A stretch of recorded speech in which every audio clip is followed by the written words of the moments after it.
wamma bya mukaaka bwe gayita bwe gali entanda mutaayi okoze bulungi okunteera endasanyi mu buno obudde obw'ensononsi ndyoke ndukireko ebyo ebiwandiikiddwa n'akafumu.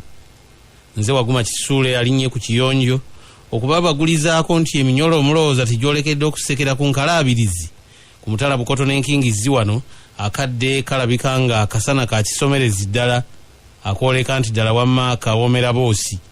Mutya nno yonna ku luno olugulawo dimansi yaago abali mu zaakagulu nga mulabye n'abatyabaaga ekiwato ng'awonnye olunnagannaga ekyo nakyo kigwanira.